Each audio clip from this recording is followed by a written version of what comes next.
Hello, and welcome to the History of Japan podcast.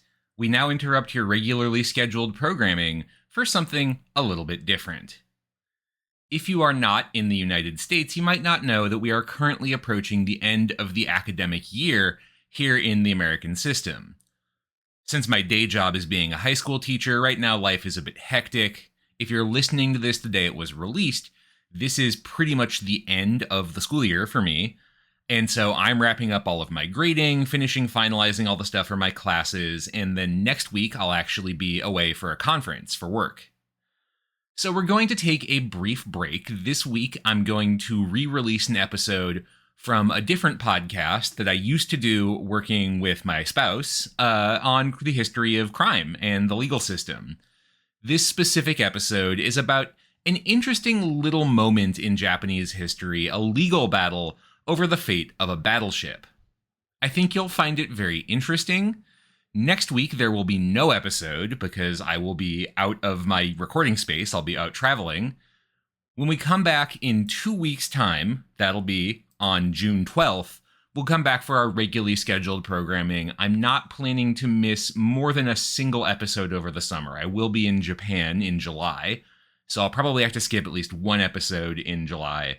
But other than that, we should have a pretty unimpeded run for the next couple of months. I have some exciting things planned for you all, a couple guest spots, a couple of more off-the-wall episodes.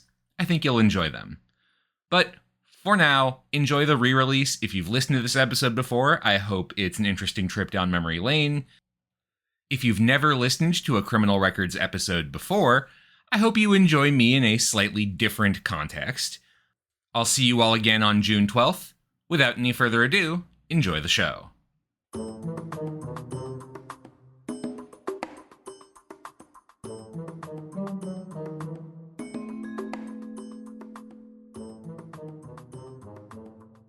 This is Demetrius Spinrad. And this is Isaac Meyer. And you're listening to Criminal Records Podcast, a podcast where we talk about some of the weirdest cases in true crime history. That's right, and oh boy, do I have a weird one for you, though it's not technically a criminal case. We're taking our first, I think, foray into the wonderful world of civil law today. I'm very excited about this one because I believe this is a case specifically about the absence of a law that would be considered criminal in the United States, and I'm very excited to talk about the legal code we're going to talk about today. Oh, let me tell you, it's going to get real wild, as is not at all surprising for me, since I feel like every episode I do is either this or Jewish history, we're going to do a little bit of Japanese history today. All right. So, as someone who's covered a lot of Japanese history in your day, give me exactly the place and time we're talking about today. Okay, so we are talking about Japan in the 1800s. And at the start of the 1800s, Japan is ruled by a samurai warrior class in a political arrangement that's going back centuries, back to around the 1100s, led by the Tokugawa shoguns and their advisors, who rule the country, setting national policy in the city of Edo, what's now called Tokyo.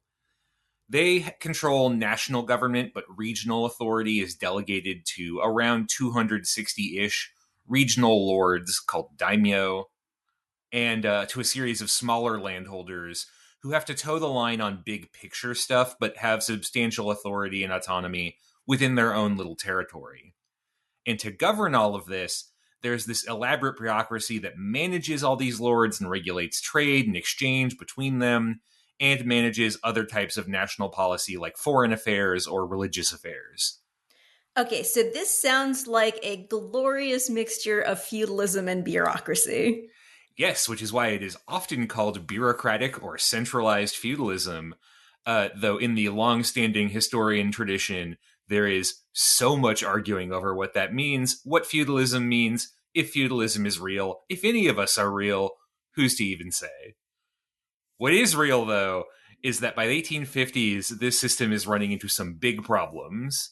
What big problems could feudalism possibly be running into in the 1850s? Well, astonishingly, just as in Europe, there's a lot of class dissatisfaction, I should say. It's very satisfying if you're on top of the social pyramid, of course. It is less so if you are not, particularly because jobs are very hierarchical. and lower-ranking samurai in particular are not very happy about having to constantly defer to people of higher birth but no actual talent. There's a very famous kind of joke from this time where you would kind of jokingly say that someone has daimyo no ge, the skills of a daimyo or the skills of a lord, which is a way of saying they have no skills at all because they've never had to actually try at any point in their life. Um, and among non-samurai, especially wealthier farmers or merchants, they really hate having to defer to these warriors all the time, even though they have more money, but they're lower on the social scale. There's also a lot of economic problems. The economy is agrarian. It's based on the valuation of rice. But rice production has gone up quite a bit. So the real value of rice has gone down. Stipends, which are paid in rice, are stagnant. And so there's a lot of poverty among samurai, which has created a lot of social issues as well. And there's a lot of political failure because the people who are on top of this system, they're still benefiting. They don't want to change things. When they try and reform stuff, it's usually just a bunch of injunctions about how everyone has to dress more plainly and spend less on frivolities rather than any attempt to actually fix anything. And when people do try to fix things, usually they're met with a lot of resistance. I don't see any potential problems in a political and economic system based on the rice standard. There's no way that anything bad could happen there, right? Yeah, let me tell you, just trying to math out how much something is worth under this system, where it has a value in rice, but also a value in gold that's been converted from rice, but also the value of gold is kind of unclear because there are gold coins, but they're not usually worth as much as they say on the face. Oh my god. I went into history so I wouldn't have to do math. It's ridiculous. I think the true enemy of this podcast is currency conversion. It's the worst thing in the universe. Holy shit. Anyway, this is all, it's not good, obviously. It could have been fixable, though, but there's one more problem, which is, of course, white people.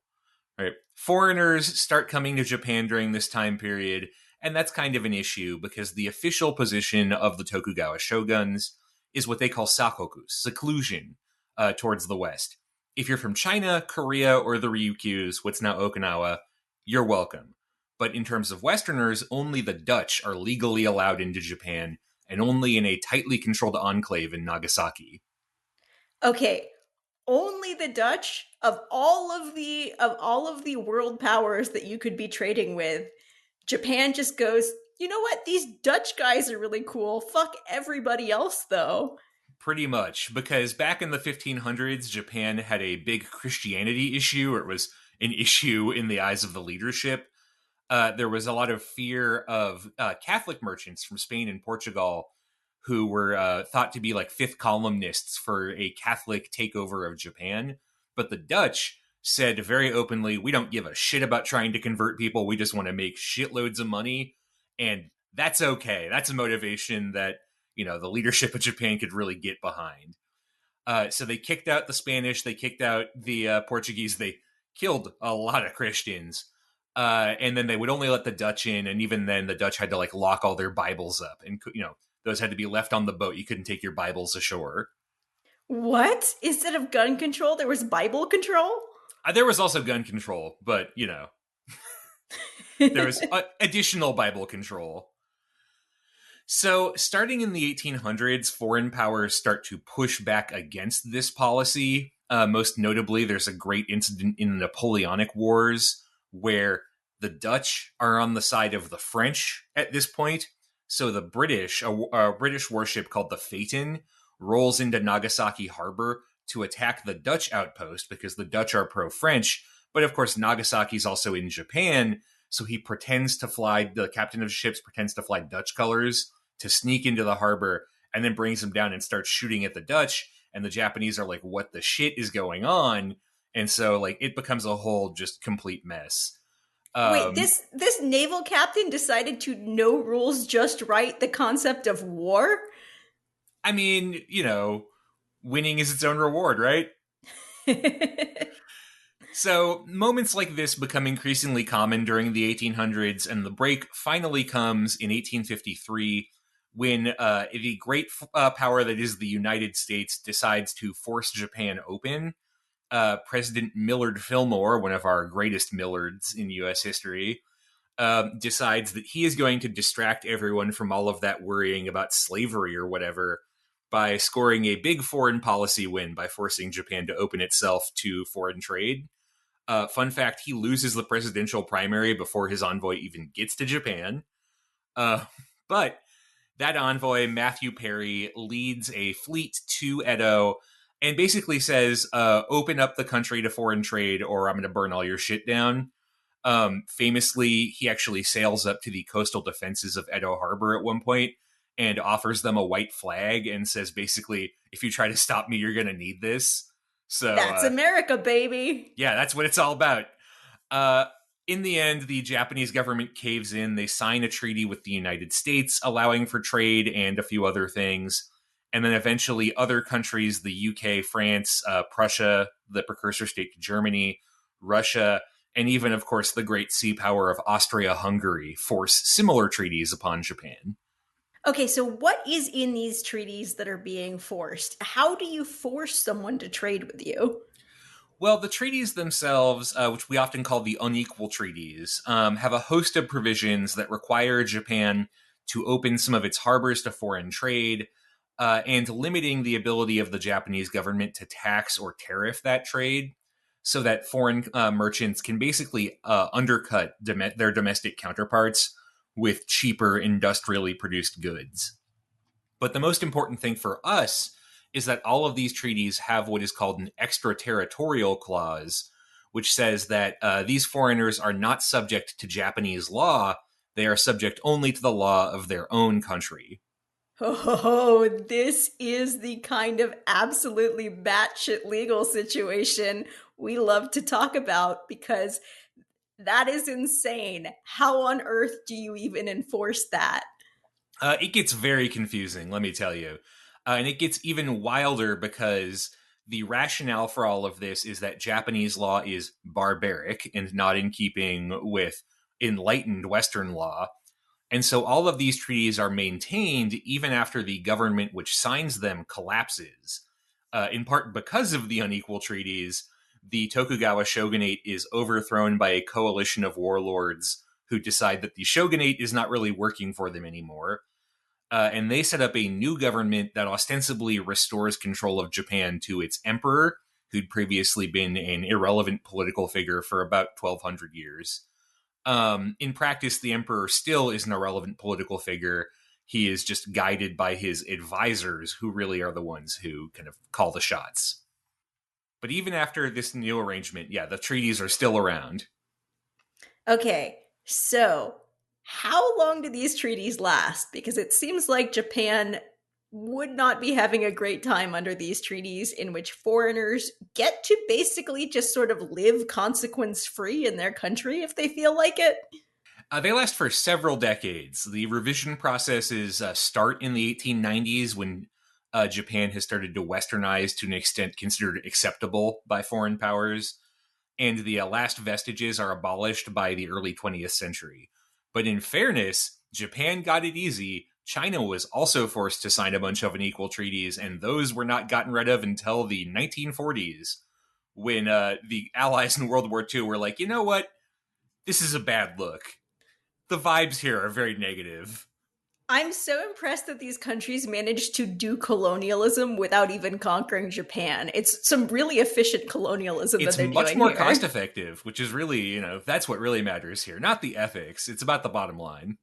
Okay, so let's say that I have access to a time machine and I want to go stir some shit up in Japan. How many, if I commit some crimes, how would I actually be tried for those crimes? Because it seems like the legal system capable of trying me is on the other side of the world. So you would not actually be shipped back to your country of origin. You'd be tried by a consular court that was managed by your country's local consul, right? So the kind of chief diplomat in Japan. And these consular courts have a not great reputation historically, let's call them. I'm going to read a couple of descriptions from Japanese historians describing the consular court system. First is from Moritani Hidesuke. Consular jurisdiction was entirely abused. It is not surprising, therefore, that in the open ports, the illegal application of it was frequent and the appearance of unruly foreigners was rampant. Meanwhile, here's Yamamoto Shigeru. Trials by foreign consuls were often biased in favor of protecting the interests of their own countries and therefore unfair, and this in turn created resentment on the part of the Japanese. And then finally, Inoue Kiyoshi. In both civil and criminal cases, the consular courts were likely to render decisions that were advantageous to foreigners and disadvantageous to the Japanese. In civil cases, it was actually impossible for the Japanese to be tried fairly there.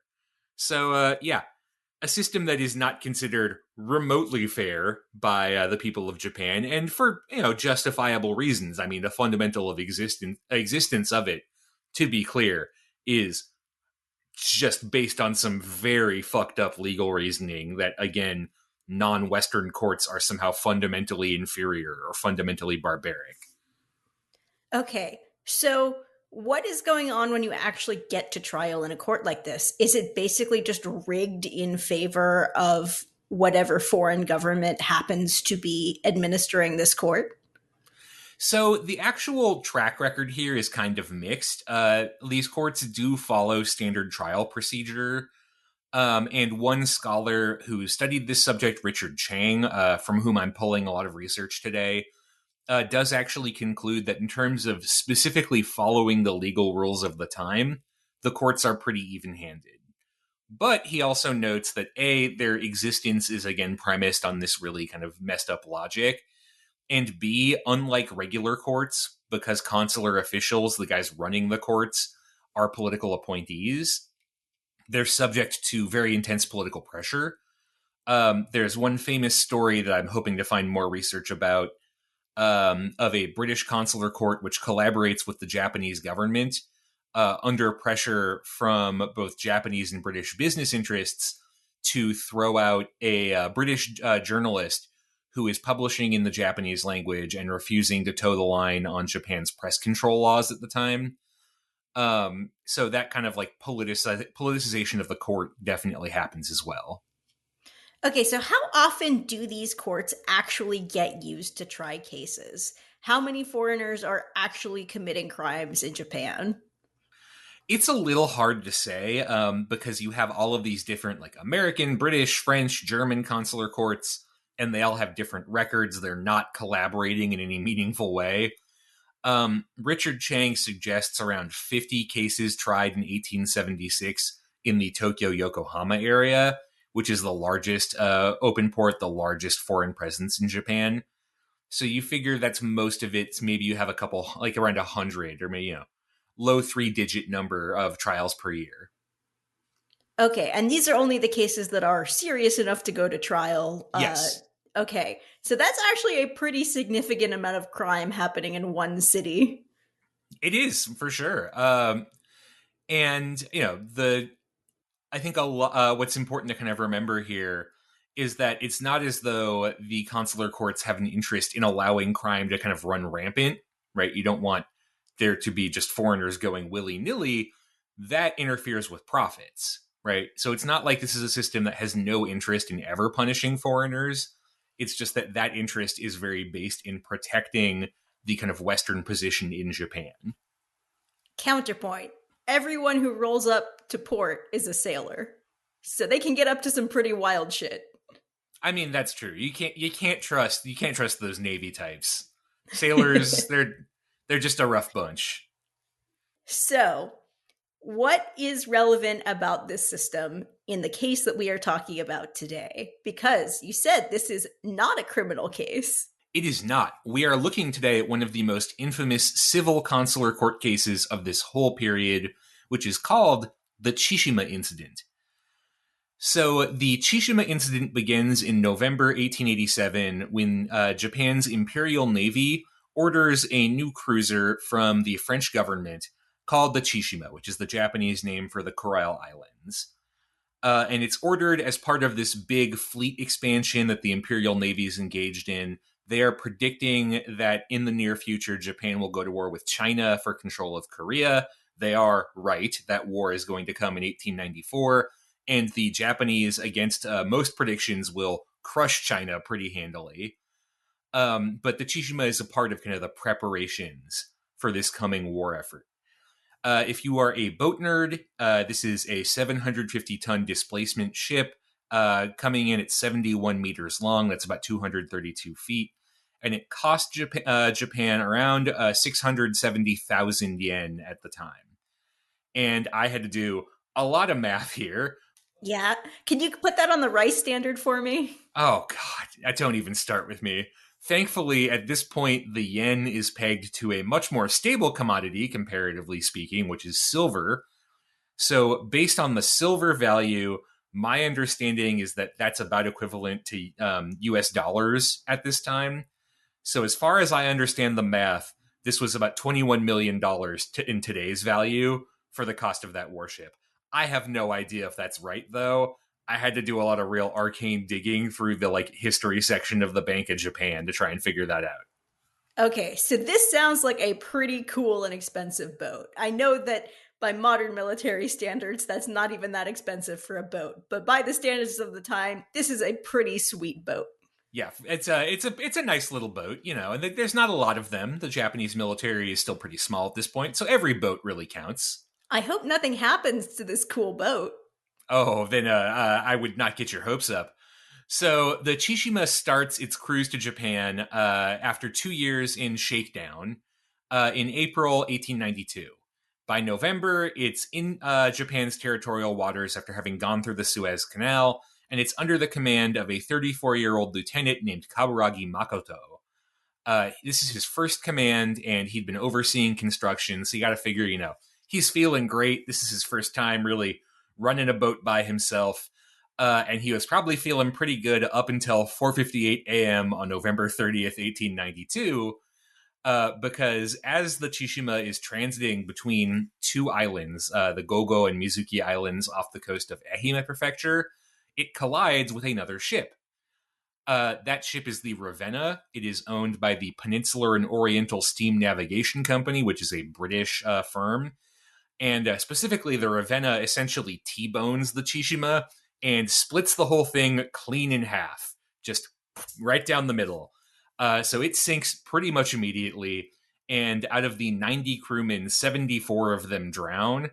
The Ravenna, meanwhile, apparently is built like a fucking truck because it is lightly damaged and nobody is injured or killed. Wait, how did this even happen? How do you T-bone another ship? I mean, they're fairly large. You can see them coming, right? It is not entirely clear what happened. The Japanese government, we'll talk about this in a second, does launch its own investigation into this. And they claim essentially that the Ravenna was going too fast and didn't have its identification lights on. But it's not entirely clear what exactly happened. I'm also I'll be clear here, not very clear on the physics of how you just kind of pop a ship down the middle like that. But maybe someone who knows more about boats can explain that. Okay, so how does the public react to the news that their awesome new ship just got completely totaled on its first day out? So there's a lot of rage on the Japanese side, most of it directed towards the British, naturally enough, but not solely towards the British, because this is actually the second time the Imperial Japanese Navy has managed to lose a brand new ship in the last few years. Wait, what? Okay, so this one, I don't know, maybe the British were driving on the wrong side of the ocean like they usually do. But how is this the second ship that the Japanese Navy has lost to a wacky accident? Well, we actually don't know what happened to the first one. It was the cruiser Unebi, which was also built in France, finished in October 1886, and it left Singapore on its way to Japan in December of that year, and then just vanished. We have no idea what happened to it. There's a theory that there may have been a design error that caused the ship to be top heavy and just kind of roll over, but we don't really know. There's all kinds of crazy conspiracy theories, like the crew all became pirates and went rogue or something, but yeah, we have no idea. Okay, I have a question. Japan, famously a an area with its own pretty substantial navy, surrounded by other nations with its own naval forces. why is it buying ships all the way from France? That's a great question. And partially it's because of this arms buildup because of the war with China, but it's also because Japan is still industrializing at this point and actually doesn't have naval yards to build its own warships yet.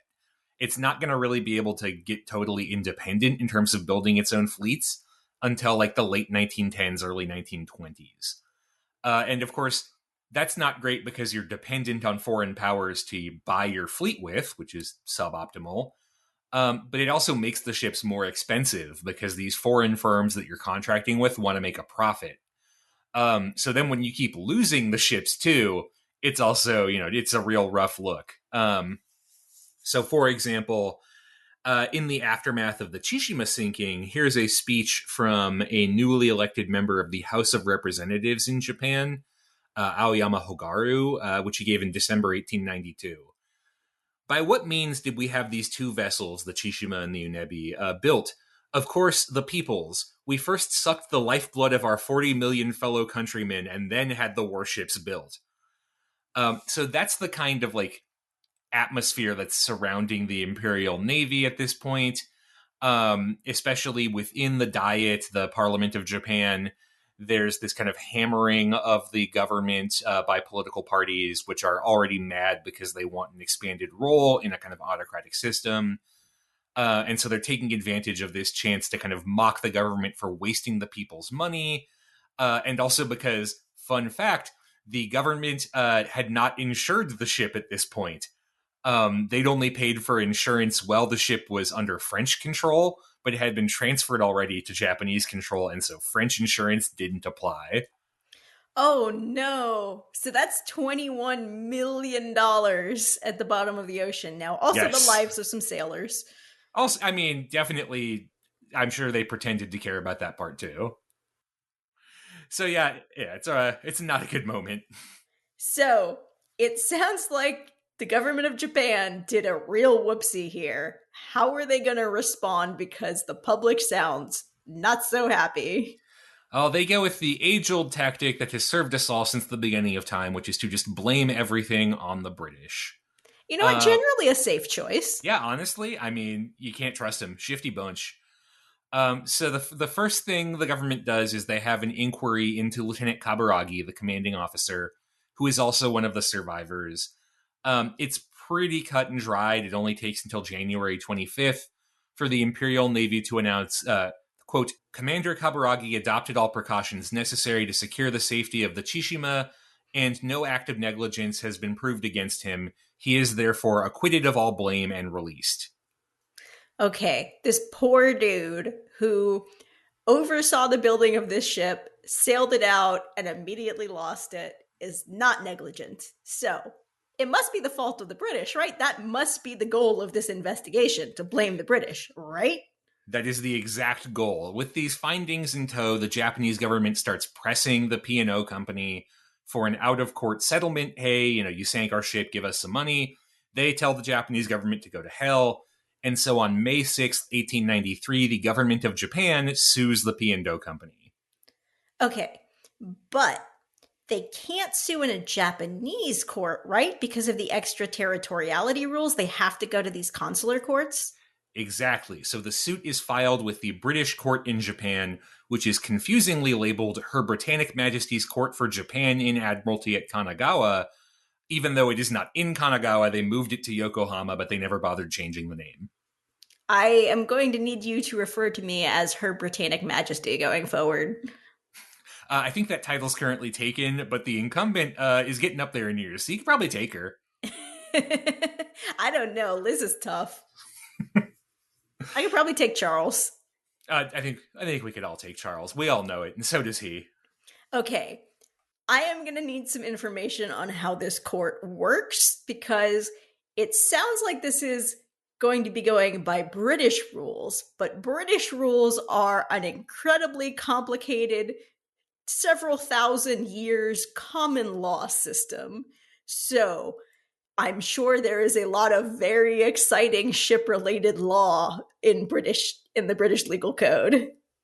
Yeah, so this whole system is a bit of a hodgepodge. The British oversee court systems operate under a series of what are called Foreign Jurisdiction Acts that have passed between 1843 and 1890 that set this whole shtick up. And by this point, they are run more or less like a regular court.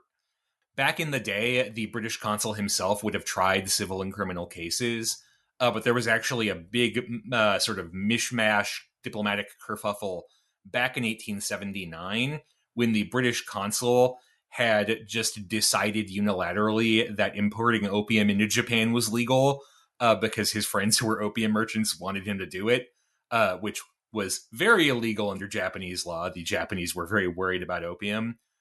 So that made a lot of people very upset.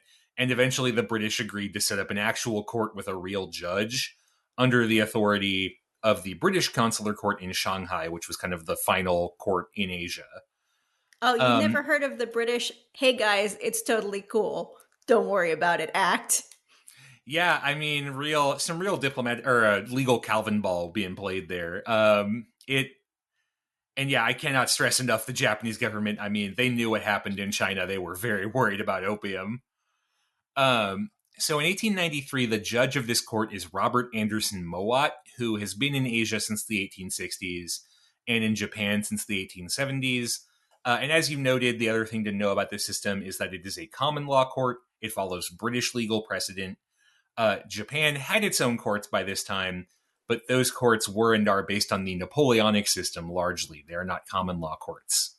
Yes, I am so excited to see how the British legal system that still has laws about Viking raids is going to handle this. Spoilers, not well. This is an incredible Buck Wild system. I want to hear more about it. But first, we are going to do our first ever ad break. Ooh, exciting. Yeah, we're hitting the big leagues now. Yeah, that's right, Mr. Podcaster. I have podcasted, and you know who else should podcast? Our listeners, who may or may not have great ideas for podcasts of their own. Yes, if you have an idea for a new podcast, you can bring that idea to life and start your podcast today with Libsyn, the host that we use for our podcast. This podcast has been on Libsyn since it started. History of Japan has been on Libsyn since it started 9 years ago, over 9 years ago, almost 10 years ago. Almost 10 years ago. Yes, and we love Libsyn because that is a lot of time to spend hosting podcasts. Libsyn has everything you need to plan, launch, and grow your own podcast. It's provided some of the best resources created by expert podcasters who will show you everything you need to know, like what equipment you should use, how to record great audio, how to get your show onto Apple Podcasts, which, trust me, not easy, really handy that Libsyn gives you advice on that one, and on other popular platforms, and much more. Plus, as a friend of Criminal Records Podcast, when you sign up for Libsyn, you get your first month of podcast hosting for free. So you can actually try it out and decide how you like it. There has never been a better time than right now for you to start podcasting. Visit Libsyn.com and use code FRIEND. That's FRIEND. That's Libsyn, LIBSYN.com, and use code FRIEND, FRIND, to get started and create your podcast today. Yeah, just make sure you don't step on our toes. No true crime, no historical true crime. There are actually a lot of other great historical true crime podcasts, some of which I'm sure are hosted by Libsyn. Do you want to be the first historical true crime podcast to commit a crime? I plead the fifth. Actually, I plead that I'm countersuing you in a British court in Japan. All right, tell me more about that system. End of ad break. What exactly are there charges? Because this is a civil case. I guess the suit is that since the commanding officer of the Chishima was found not to have acted improperly, quote, the disaster was due to the negligence and default of those aboard the Ravenna. And so the Japanese government sues for 850,000 United States dollars, which today would be $27,608,000. Okay, so There are in British law and in US law some laws that make certain kinds of negligence actually criminal. There is such a thing as criminal negligence. So, why is this a civil case and not a criminal case? So my understanding, and this is actually one of the things I had to spend the most time researching, is that at this point, British law is pretty ambiguous about criminal negligence specifically. The only thing I could find that maybe would even remotely apply was the 1861 Offenses Against the Person law, which would be hard to apply because it is specifically about offenses to the person, not to like a worship, which is not a person. So anything else would be civil. You'd have to apply for civil losses. And even international maritime law is still kind of being worked out in this one. The major current convention on collisions at sea, the rather uninventively named Brussels Collision Convention, does not go into effect until 1910. So it's still not even like a thing that exists yet. So it seems like by default, this had to be a civil case because that's sort of what applied. Okay, and even though quite a few people died in this incident, that is also not being covered by this particular case. The Japanese government is suing on behalf of the warship and not its own citizens. So it's suing, and this is where things get a little wild. Um, in British court at this point, a government usually cannot sue another government in civil courts, right? Normally, that's handled in the criminal or in the like court jurisdiction of the country itself. But Japan can't do that because of the extraterritoriality laws. So there's this elaborate legal workaround where the Japanese government says, we are suing, but since the government can't sue, an individual person is suing. That person is the emperor, on whose behalf the imperial government is filing a suit against the P&O company.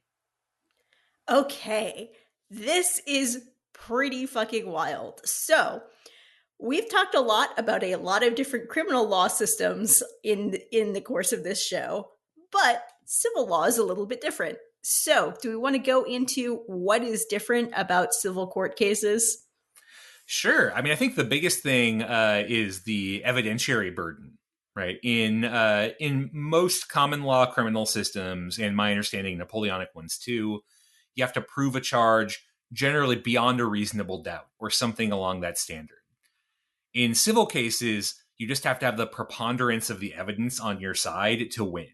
So it's easier to prove that you're right, which I think is probably the biggest difference.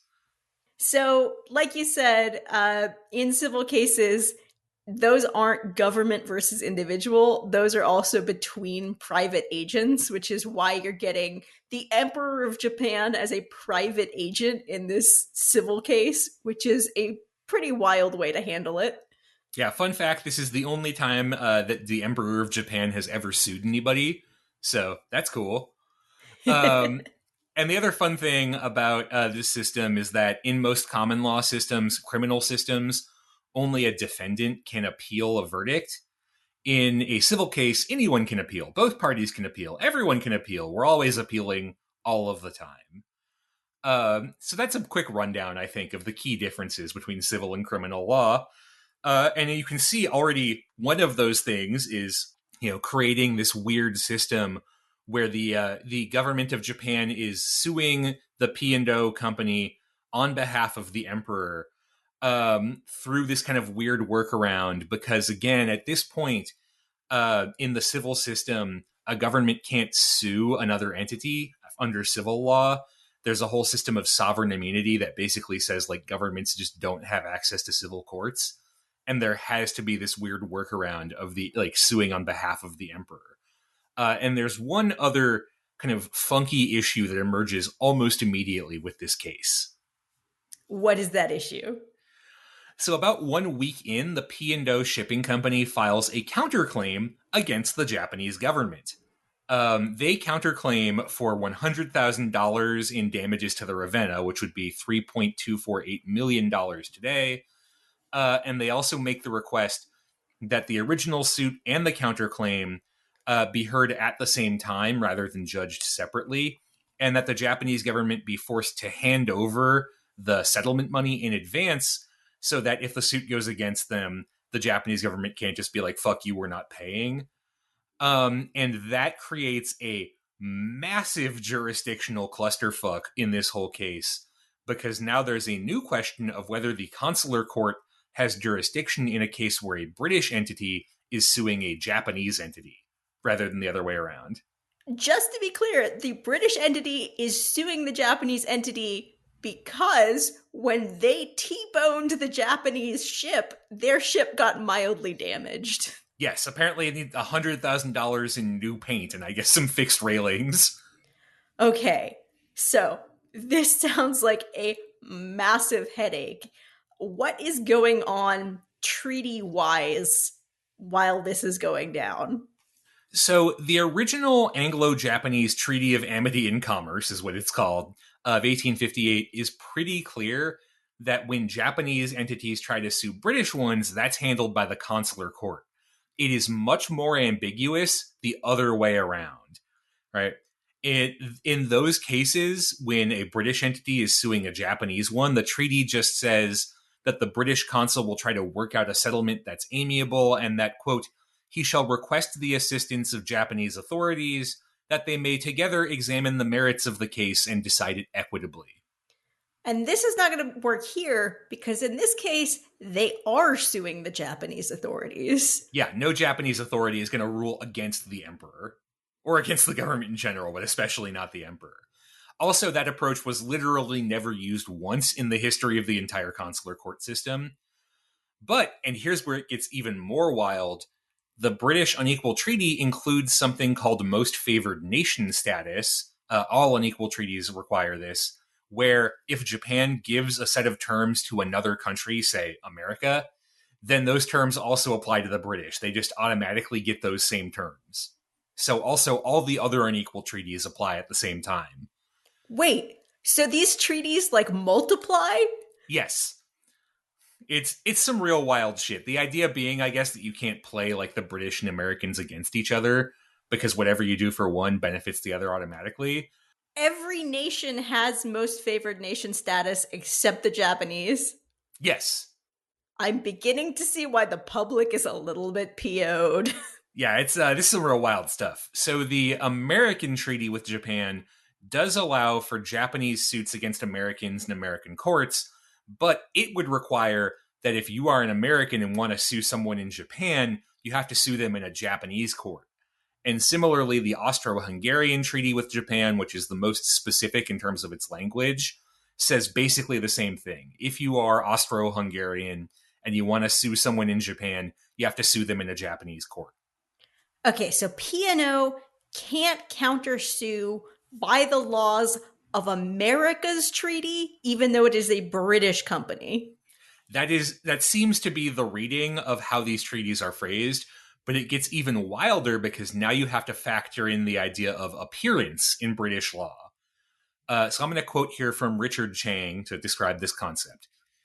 Appearance can be either general or specific. A general appearance is an unqualified or unrestricted submission to the jurisdiction of the court.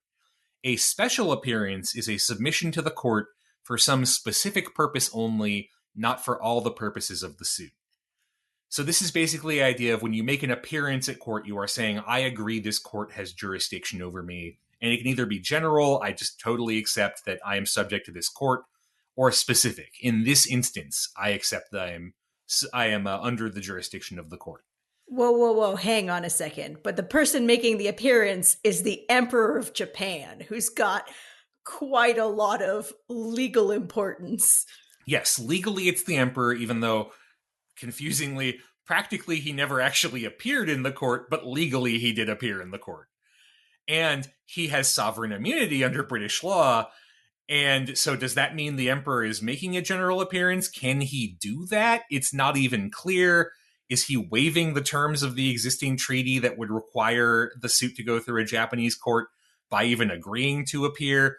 Is this just a special appearance because then sovereign immunity would hold? It's not clear at all. Okay, This emperor just clipped through the legal system and completely broke it. I need to submit a bug report to this legal system. Yeah, I think we're going to have to turn this legal system off and turn it on again and see if it works. I was about to make a really bad joke about doing that in the 1940s. Oh God. Anyway, let's move on. This is just the point of the legal clusterfuck that happens here. So the P&O lawyers start arguing that the emperor's willingness to file suit in a foreign court means that he has waived sovereign immunity and agreed to a general appearance in a British court. Their line is that the emperor, quote, had divested himself of the dignity of his crown and descended to place himself in the position of a suitor in a foreign court. When he became a plaintiff, he dropped his dignity as sovereign and had to take the humble position of a suitor in the courts, and he could ask nothing more than a suitor in our British courts could ask. The Japanese government is arguing that the language of the treaties makes it clear that the P&O countersuit can't be a part of the original lawsuit. It has to go through a Japanese court where it is guaranteed to lose, and that the emperor hadn't waived his sovereign rights. And also, they argue the collision took place in Japanese territorial waters in between two islands claimed by Japan. So obviously, Japanese law should apply to any countersuit. Okay, so the Yokohama Consular Court gets this absolute clusterfuck dropped on its desk. What on earth does it do? So the judge takes a few weeks to hear arguments, and I should note also civil court, so no jury. It's just the judge hears it and makes a decision. But ultimately decides the Japanese are correct about the counterclaim. And in particular, the court says, yes, the treaties require P&O to sue in a Japanese court, and that they can't do that according to Japanese law. They call an expert, Dr. Hozumi Naoshige, a Japanese lawyer, who says, quote, according to Japanese law, the emperor can do no wrong. His majesty is sacred and inviolable. He cannot be sued by a person or by representation for damages for any misconduct or negligence of an official in his service, whether in the discharge of such official's duties or otherwise. So essentially, you'd have to sue in the court of Japan, and also you can't sue in the court of Japan. Okay, problem solved. This is the end of that countersuit, right? No, because both parties can appeal, and P&O does. So the appeal... Okay, who the hell do you even appeal to? You would appeal to the Shanghai Consular Court, the British Supreme Court for China, which is the court of appeal for all British consular courts in East Asia. Wait, they're like, fuck this, we're taking it to an entirely different country's consular court system? But it's still a British court system. It's just the British court in China instead of the British court in Japan. Okay. So how does this court system work? So it is the exact same structure, right? Same court system, just different presiding judge. His name is George Jamieson. And Judge Jamieson agrees to hear the case in October 1839. He rules in favor of the P&O company and against the Japanese government. I'm shocked. I'm shocked, I tell you. It's truly astonishing. So here's his reasoning. Quote, although the place of the collision might have been within the territorial waters of Japan, I, Judge Jamieson, thought it was undoubtedly upon the highway of nations, and that this being so, it must be deemed to have taken place upon the high seas where the law maritime applied. We know that at the present time, almost every mail steamer going from China to the western side of the continent of America passes through the spot where the collision took place, and we know as a matter of history that when the entrance to the inland sea was stopped, the right to enter and pass through it was asserted by force of arms by England, France, Holland, and America, and such right was admitted by the government of Japan, unquote. He's referencing a point where Japanese extremists tried to block Western ships from going through Japanese waters, and this kind of multinational armada just blew the shit out of them. And the Japanese government, because they couldn't stop a multinational armada that could blow up any city in Japan, said, that's okay. And now he's saying that's precedent. Therefore, even though this is in Japanese territorial waters, it operates as though it's just regular international waters, and therefore Japanese law doesn't apply. So his argument is, come on, guys, let's be honest. The British sail anywhere they want. That is essentially it, yes. The legal argument of might maketh right. And, I mean, it is fun to dunk on Judge Jamieson, who appears to be issuing the rule that if you are a boat on the water, like maritime law applies, even though you're in another country's like coastline. But it is also worth noting that part of the issue here is that consular courts rely on a series of orders and councils signed by the Queen that are very vague in their effect. So technically, these are all maritime courts, but because of the way they're set up by the orders and council. But those maritime courts are designed for adjudicating disputes over between British colonies and British merchants, and there are no rules in them for handling someone else's territorial waters or like another country's legal system or monarchy. So it is just kind of like there's no real precedent or even like rules for how it all this should be handled. Now, I am not a maritime lawyer, but it is my impression that maritime law has some rules for you don't get to just fuck up anyone else's boat without consequence, right? Yeah, but have you considered those laws don't apply to the British, who just get to do whatever the fuck they want? That's true. That's a very compelling legal argument you've made, sir. Have you thought about going into maritime law? I thought about it, but my part in You're a Crook, Captain Hook just didn't really pan out for me. That's Oh, a niche joke. some Yeah, Arrested Development jokes, yes. that's just what this podcast needs. So the public reaction in Japan, as you might imagine, is unhappy, both because now apparently the inland sea doesn't belong to Japan, and also because the emperor apparently, just has lost all his rights to sovereign immunity. In part, that's also the fault of the Japanese government, which had not really explained what its kind of legal system was in the press. But now, like Japanese politicians are basically accusing the British of dishonoring the imperial throne of lèse-majesté. And yeah, everyone's mad. The press are mad. The parliament is mad. Everyone's yelling at the government. Everyone's yelling at the British. It's a real mess. As I recall from living with you for the last decade, the 1890s is also kind of a difficult time in Japan, right? Yeah, it's a period of nationalist revival, and as a part of that, the kind of increased anger against the extraterritorial regime. And so the government is trying to kind of manage that too, to kind of direct it in a way that is, pro the government's agenda, but not lose control of it.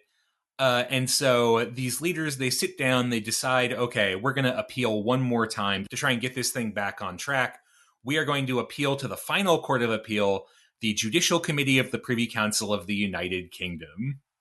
Okay, so the Japanese government is appealing in a British court now. Yes. Okay. They are going one more rung up the chain.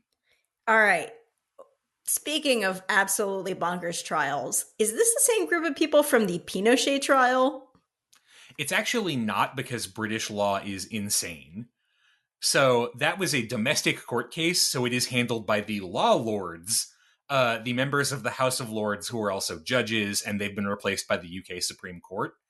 But this is a case from the Empire, from the Commonwealth. So the final court of appeals is not the law lords. They handle domestic law. It is the Judicial Committee of the Privy Council. So it's judges who are also privy councillors, the kind of private councillors of Queen Victoria. In 1893, this would be the Lord Chancellor, Farrer Herschel, and Lords William Watson, Arthur Hobhouse, Edward Macnaghten, Alexander Shand, Horace Daveney, and Sir Richard Couch. So all extremely British. I am sure that collection of Monty Python comedy sketch names is going to be very sympathetic to the Emperor of Japan. Am I right? You'd be surprised, actually.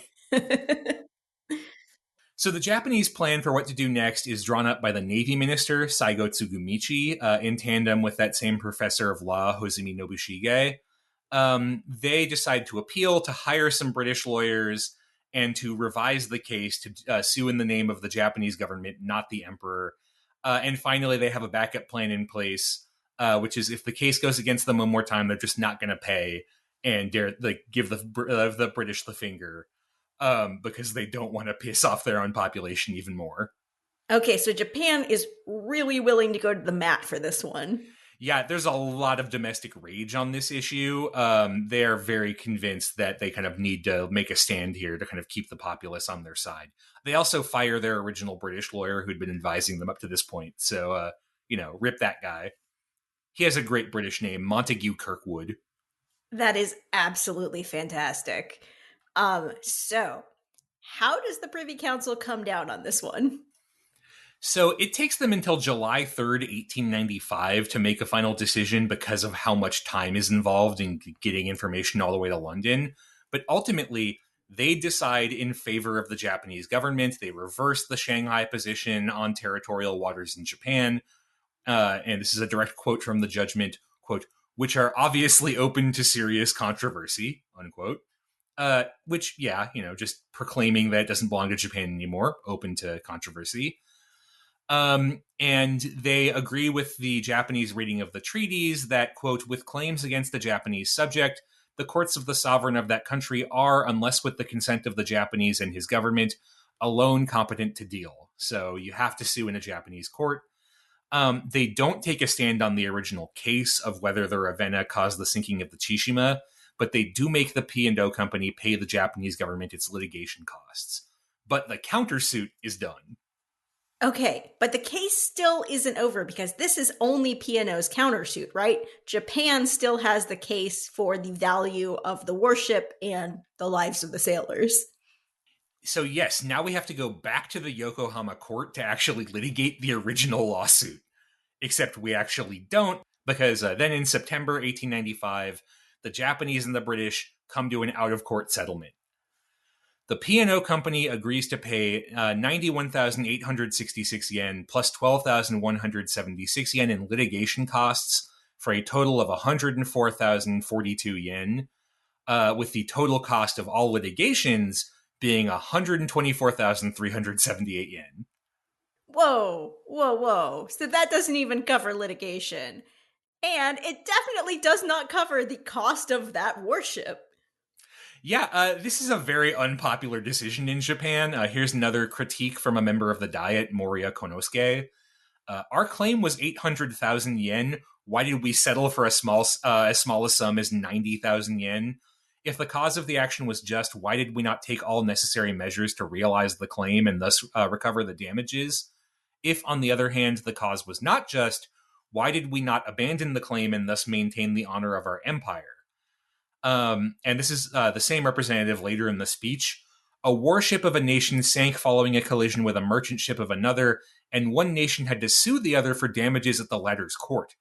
This, as many people have pointed out, is like a samurai who, having been struck by an ordinary townsman in the middle of a road, then begs of him some money for plaster. What an awful shame. So yeah, people are very mad about this decision. Navy Minister Saigo gets summoned before the Diet to account for his decision. His response is that essentially, some guaranteed money is better than leaving things up to chance. He also claims that there's a new British law that would have limited the amount of damage that they could have sued for to 26,048 pounds at a rate of 8 pounds per ton of ship. But it's not clear if that law actually applied because it was passed after the original suit went into effect. But existing British precedent is pretty wonky. It's not actually clear whether you can have ex post facto law in civil cases. Richard Chang, who's the guy's research I'm building on here, says basically there's no way to be sure what the Japanese could actually have gotten. Somewhere between maybe half of what they had sued for and the amount they actually got. So yeah, it's not really clear whether this was the right call, but it's the call that got made. So this entire fight was over a case that could never have made the money that they needed anyway? Probably not. Never is a stretch, but probably not. Okay, so. Yeah, it's a mess. But fortunately, as all this is happening, the Sino-Japanese War, the first Sino-Japanese War, is also happening, and Japan is winning big. They get a peace treaty in April 1895, a crushing Japanese victory. Saigo Tsugumichi's navy is winning massively. And as a result, everyone's pretty much, they all forget about this pretty quickly because they move on to, oh, hey, we won the war. Yeah, woo. and this whole thing kind of gets pushed to the side. It's also not a particularly big damper on relations with the UK, because even though there's a lot of anger at the British, there's also a lot of tension with Russia and Japan at this point, and the British also hate the Russians, so they end up signing an alliance in 1902. Woo! Politics. Okay, so what is the actual legacy of this case in Japan? Because Japan is entering a pretty turbulent period, as I recall. Yeah, I mean, I think the biggest thing this case really illustrates is that it creates a lot of pushback in Japan against the unequal treaties that had been, people had wanted to scrap those treaties for as long as they existed, but particularly to have something like this happen in the 1890s after several decades of westernization in Japan, there's kind of a growing pushback against the treaties in Japan, and also overseas a kind of growing recognition that, hey, this system is not very just, that starts to see these treaties scrapped with Japan, though not with other countries. It's not like the treaty system is wrong. It's, oh no, the Japanese are now civilized, so it's wrong to do this to them. I also think one of the things this case illustrates with the whole kind of clusterfuck around the emperor is the success in creating a sense of Japanese nationalism centered on the emperor, who a few decades earlier had been like a total politically irrelevant figurehead. You would know who the emperor was if you were very deep into like the deep lore of Japanese history, but otherwise you probably wouldn't even care. You might not even know who who the reigning emperor at the time was. And now a few decades later, you have these like furious demonstrations over the British daring to, impugn the dignity of the imperial majesty.